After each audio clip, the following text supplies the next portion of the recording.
I don't have my voice right now. So, hi, good afternoon. My name is Cesar Refutation, and I will be refuting Ryan Mowry's claim and evidence that the Stop Online Piracy Act, SOPA, will be detrimental to American individual rights. So, in the beginning, my opponent states how groups such as the Recording Industry Association of America, the RIAA, and the Motion Picture Association of America, the MPAA, may abuse the provision and create a list of websites they believe are distributing their content and blacklist the internet without any judicial verification or supervision. This assumption that every website that is accused of copyright infringement will automatically be shut down is wrong. The current law at this moment states that any person who willingly infringes a copyright shall be punished. This means that sites have to willingly infringe on a copyright before they can be persecuted, and copyright infringement alone is not enough evidence to persecute someone or a site.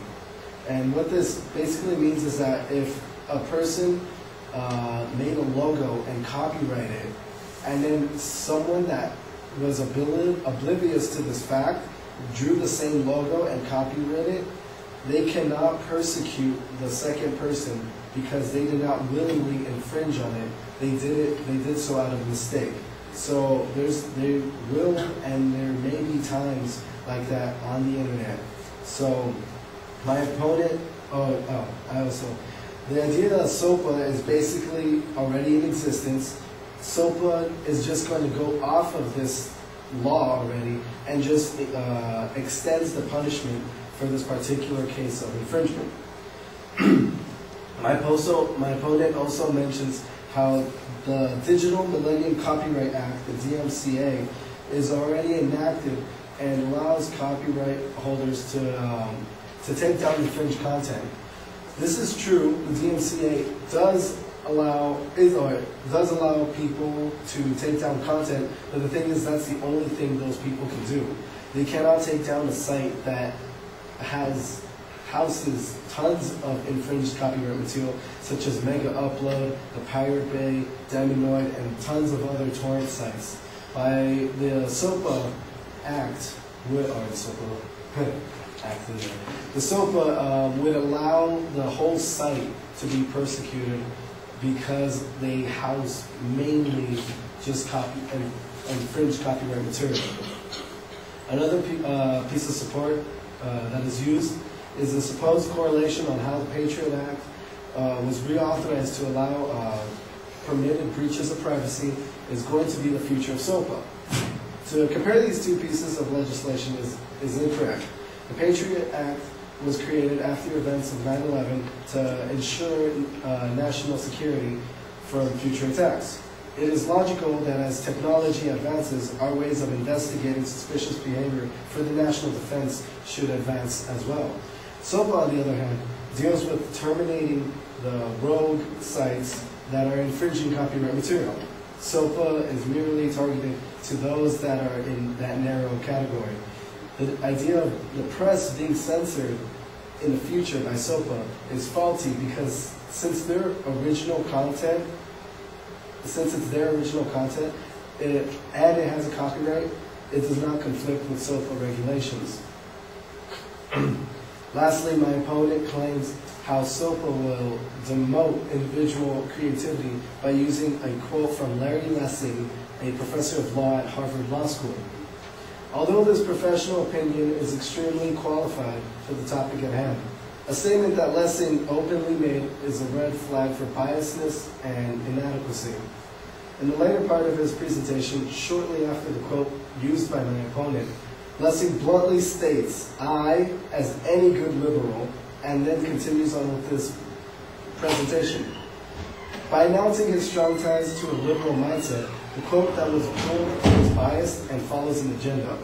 Additionally, that is the only piece that my opponent used to support this claim. So the result of that is there's not enough credible support to make such a claim. In conclusion, although SOPA may come off as an intimidating piece of legislation that threatens civil rights, of citizens everywhere. It is no more than a tool to punish the criminals who purposefully infringe on copyright material. It is falsely accused of actions that have not even been supported or proven. So, thank you.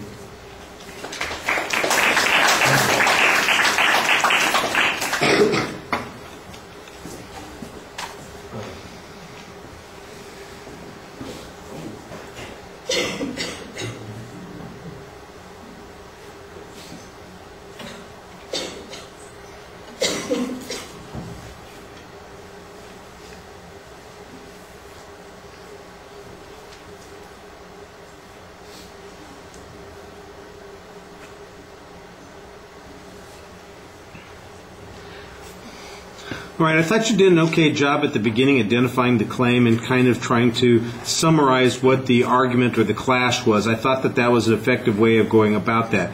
The signposting of the secondary claims got a little confusing after that because mostly you just went issue by issue, ignoring whatever the structure was. And as long as we're sticking with the structure, we're probably okay, or excuse me, sticking with the claims, we're probably okay. But I think a numerical signpost would help keep that clear. And don't forget, in the debates that we're doing, you're going to have multiple presentations on these issues, and sometimes being able to point to something numerically is going to make it easier to follow than just say, well, let's go back and talk about the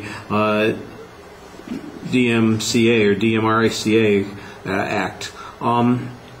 You explain the material pretty well about this idea of willing abuse. You had kind of a hypothetical example on this. I think a practical example would have been helpful. You mentioned all those torrent sites, for instance, and you know the primary issue that those sites have is that they are they're not screening anything they post on. In fact, they're there for the exact purpose of posting stuff that other people would have screened out or would have kicked out if they'd seen it there. And those seem to be the sites that are targeted by SOPA. And I'm sure that there are people who advocate SOPA who would be willing to back that point up. So it would have been nice to have a quote or something along the lines there to support that particular point.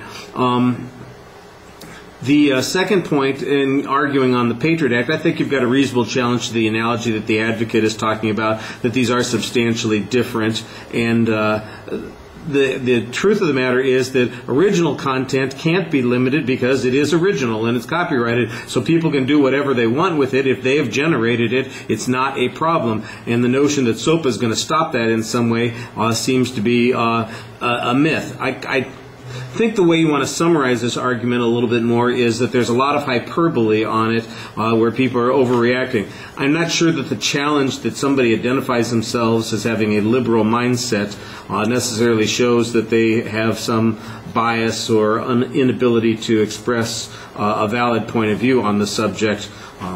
For instance, just as a perfect example of this, one of the reasons SOPA didn't go anyplace was not because liberals opposed it, but it was because it was all those conservatives in Congress said, nope, we're not going to do this. So it seems like it's almost backwards here. They're supporting the same point. You got the liberals and the conservatives on the same point, and they all think Hollywood is full of malarkey. So I'm not sure that gets you anything.